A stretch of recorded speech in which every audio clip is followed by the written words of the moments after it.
దేవుని నామానికి స్తోత్రాలు. మీ అందరికి నా హృదయపూర్వకమైన వందనాలు. మరి ఒక దినం ఈ ఉదయకాల సమయంలో దేవుని సన్నిధిలో దేవుని వాక్యాన్ని మీతో కలిసి ధ్యానించే శ్రేష్టమైన అవకాశాన్ని ప్రభు మనకు అనుగ్రహించారు. ప్రభువుని స్తుతిస్తున్నాను. నాతో కలిసి రండి, కాసేపు దేవుని వాక్యాన్ని ధ్యానిద్దాం. కీర్తనల గ్రంథము 91వ అధ్యాయము 10వ వచనాన్ని గమనిస్తే, ఏ తెగులును నీ గుడారమును సమీపించదు.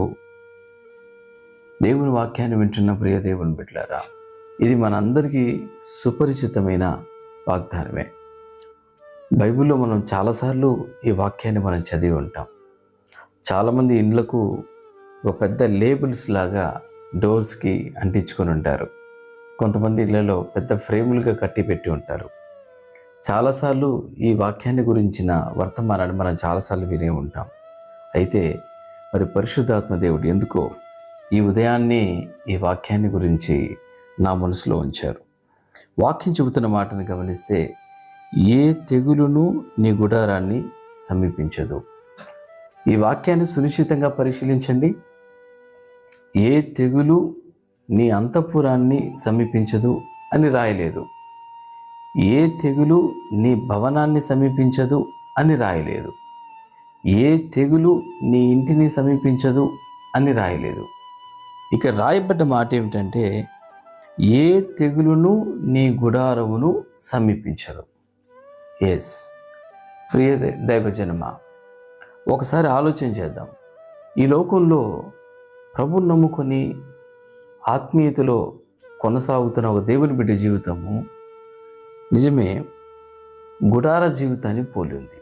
ఆధ్యాత్మికంగా ఒక గుడార జీవితాన్ని పోలి ఉంది.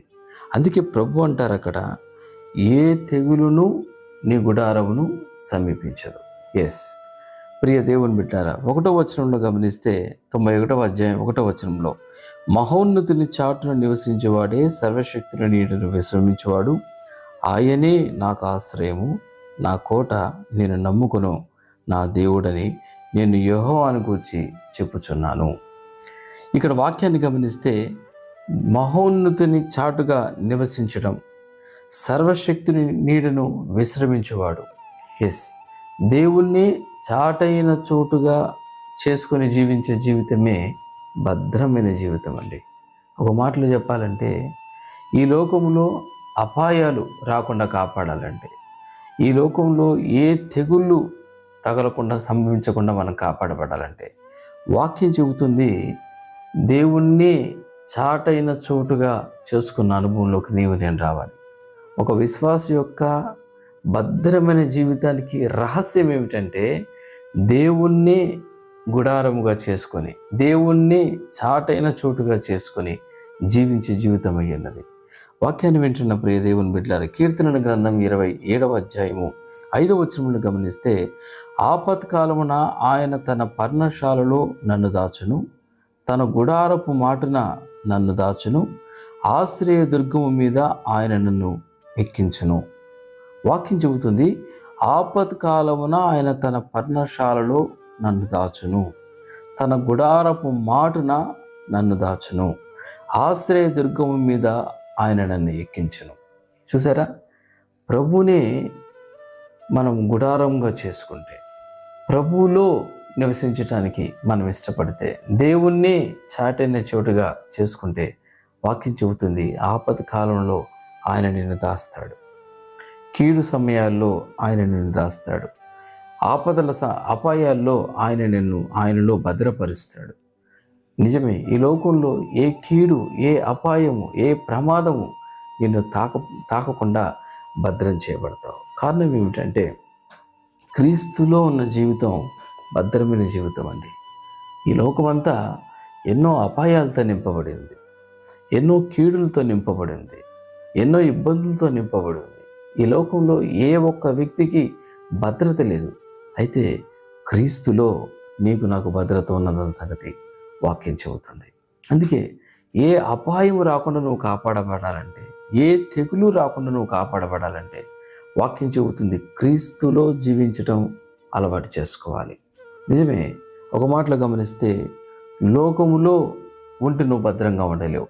లోకాన్ని ఒకవైపు చూస్తే లోకపు మహిమలు చాలా గొప్పవిగా ఉంటాయి. లోకపు మహిమలు మనల్ని చాలా ఆకర్షించేవిగా ఉంటాయి. లోకపు ఆలోచనలతో, లోకపు సంబంధాలతో మనం సంతోషంగా ఉంటాం, క్షేమంగా ఉంటాం మనకు అనిపిస్తుంది. కానీ లోకంలో నీకు భద్రత లేదు అన్న సంగతి గుర్తుపెట్టుకోవాలి. అలాగే పాపంలో భద్రత లేదండి. నిజమే, పాపం చేస్తున్నంతసేపు ఈ శరీరం చాలా సుఖంగా అనిపిస్తుంది. పాపం చేస్తున్నంతసేపు మనకి సంతోషంగానే అనిపిస్తుంది. కానీ పాపపు జీవితం యొక్క అంతము బహు ఘోరంగా ఉంటుందని వాక్యం చెబుతుంది. నీకు అందులో భద్రత ఉండదు. అలాగే నామకార్థతలో నీకు భద్రత ఉండదు. ఈ లోకంలో ప్రభువు నమ్ముకున్నావు, అలాగే ప్రభువులో నమ్మకంగా ఉండటానికి బదులుగా నామకార్థంగా ఈ లోకంలో కొద్దిసేపు ఆత్మీయతలో కొద్దిసేపు ప్రార్థన చేస్తూ, కొద్దిసేపు నామకార్థమైన విషయాల్లో ఉంటూ, కొద్దిసేపు ఆత్మీయంగా ప్రార్థన చేసుకుంటూ, వాక్యం చదువుకుంటూ, అలాగే ఆచారాల సాంప్రదాయాలలో అంటగాకుంటూ మన జీవితాన్ని కొనసాగిస్తే వాక్యం చెబుతుంది నువ్వు నామకార్థతలో ఉన్నావు. ఎస్, ఒక రోజున నామకార్థతలో ఉంటే వాక్యం చెబుతుంది నులివెచ్చని స్థితిలో ఉన్నావు. ప్రియ దైవజనమా, ఒకసారి ఆలోచన చేద్దాం. మనము ప్రభువు నమ్ముకున్న తర్వాత ఇంకా లోకంలోనే ఉంటే, ఇంకా పాపంలోనే ఉంటే, ఇంకా నామకార్థతలోనే ఉంటే వాక్యం చెబుతుంది దేవుని వాగ్దానాలు మన జీవితాల్లో నెరవేరవు. అయితే ప్రభు నమ్ముకున్న తర్వాత ఇక మీదట జీవితం ప్రభులో ఉండటానికి ఇష్టపడాలి. నిజమేనండి. అందుకే లోకంలో ఉన్నవాడు, అలాగే పాపంలో ఉన్నవాడు, అలాగే నామకార్థతలో ఉన్నవాడు, వాడి దృష్టికి వాడి జీవితంలో వాడు సరిగ్గానే కనపడతాడు. కానీ వాడి దృష్టిలో వాడి మార్గం సరైనదిగానే కనపడుతుంది, చివరికి అది నాశనానికి నడిపిస్తుంది అని దేవుని వాక్యం చెబుతుంది. నిజమేనండి. ఈ లోకపు జీవితంలో, ఈ లోకంతో మిళితమైపోయే జీవితం, పాపంతో కలిసి పాపాన్ని కొనసాగించే జీవితం, నామకార్థంగా జీవించే జీవితం ఈ లోకంలో బాగానే కనపడుతుంది, చివరికి గొప్ప ఉగ్రతను తీసుకొస్తుంది. జాగ్రత్త. వాక్యాన్ని వింటున్న ప్రియ దేవుని బిడ్డలారా, నిజమేనండి. అందుకే దేవుని సన్నిధిలో నివసించడమే మిక్కిలి క్షేమకరమైన అనుభవమై ఉన్నది. ఈ రోజున ఒక చోట ఏం జరిగిందంటే, ఒకానొక రోజున ఒక అడవిలో ఒక పెద్ద తుఫాను వచ్చేసిందండి. ఆ ప్రాంతంలో ఉరుములు, మెరుపులు వచ్చేసాయి, పెద్ద పెద్ద వరదలు వచ్చేసాయి. ఆ ప్రాంతంలో ఈ జరిగిన వీటన్నిటికీ ఆ ప్రాంతంలో అడవిలో గొప్ప నష్టం జరిగింది. ఎప్పటి నుంచో ఉన్నటువంటి పెద్ద పెద్ద చెట్లు కాస్త నేల కూలిపోయి, వేళ్లతో సహా పికిలింపబడిపోయాయి. వన్యప్రాణులన్నీ కూడా వరదలకు కొట్టుకొని పోయాయి. పెను నష్టం సంభవించింది. అలాంటి పరిస్థితుల్లో మిగిలి ఉన్నటువంటి ఆ జంతువులన్నీ కూడా అటు ఇటు పరిగెడుతున్నాయి, ప్రాణాన్ని అరచేతులు పెట్టుకొని ఉన్నాయి. అయితే ఒక చిన్న పక్షి మాత్రం బండ సందులో తన నివాసాన్ని ఏర్పాటు చేసుకుంది. అయితే ఆ బండ సందులో నివాసం ఉండటం వల్ల ఉరుములు, మెరుపులు, పెద్ద తుఫాన్లు, వర్షము, వరదలు తన్నేం చేయలేకపోయాయి. అందులో చక్కగా సురక్షితంగా ఉండి కుహు అంటూ చక్కగా చాలా సంతోషంగా పూర్ణ శాంతి గలది హ్యాపీగా నివసించడం మొదలుపెట్టింది. ఎస్, ప్రియ దేవుని బిడ్డలారా, క్రీస్తులో ఉన్న ఒక విశ్వాస జీవితం కూడా పూర్ణ శాంతి కలిగింది. ఏ అపాయము లేకుండా, ఏ తెగులు లేకుండా, ఏ ప్రమాదము లేకుండా, ఏ ఇబ్బంది లేకుండా క్షేమకరంగా ఉంటుంది. వాక్యాన్ని వింటున్న ప్రియ దేవుని బిడ్డలారా, నిజమేనండి. కీర్తనల గ్రంథం 91వ అధ్యాయంలో వరుసగా దేవుణ్ణి చాటైన చోటుగా చేసుకున్న ఒక విశ్వాస జీవితంలో చాలా వాగ్దానాలు, చాలా మేలులు రాయబడి ఉన్నాయి.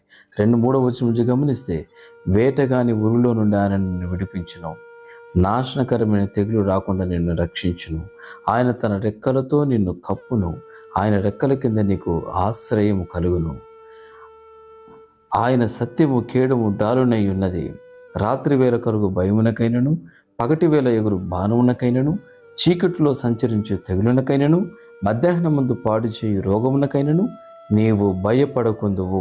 నీ పక్కన 1000 మంది పడినను, నీ కుడి పక్కన 10,000 మంది కూలినను అపాయము నీ యుద్ధకు రాదు.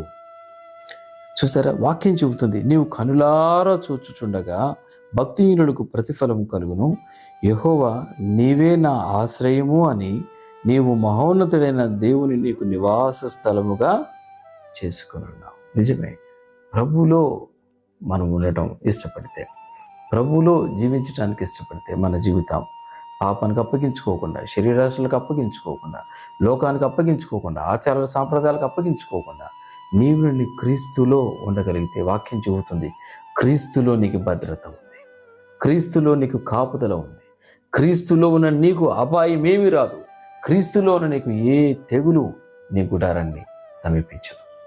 కాబట్టి ఈ రోజు నుంచైనా దేవుని సన్నిధిలో ఒక తీర్మానం చేసుకుందాం. ప్రభువా, ఈ జీవితం మీరిచ్చింది, ఈ లోకంలో పాపంలో ఉన్న నన్ను మీరు నన్ను రక్షించారు, నీతిమంతునిగా తీర్చారు. ఇక మీదట మీ కొరకు మీలోనే నేను జీవిస్తాను ప్రభువా.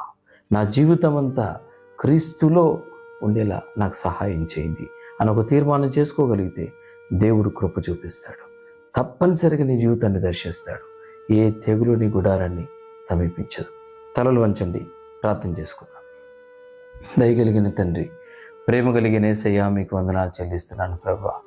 ఏ తెగులు నీ గుడారాన్ని సమీపించదు అన్న వాగ్దానం ద్వారా సూటిగా తేటగా మీరు మాతో మాట్లాడారు. నిజమే ప్రభువా, ఈ లోకంలో మా జీవితం ఆధ్యాత్మికమైన జీవితం గుడార జీవితాన్ని పోలి ఉందని మేము విన్నాం. నిజమే ప్రభువా, అయ్యా క్రీస్తులోనే భద్రత ఉందని ఈ లోకంలో జీవించే మేము అయ్యా లోక పాషలతో కాకుండా, పాపంలో కాకుండా, అయ్యా నామకార్థతలో కాకుండా క్రీస్తులో జీవించడానికి ఇష్టపడితే అయ్యా ఏ తెగులు, ఏ అపాయం, ఏ కీడు రాదని మీరు మాతో మాట్లాడారు. నిజమే ప్రభువా.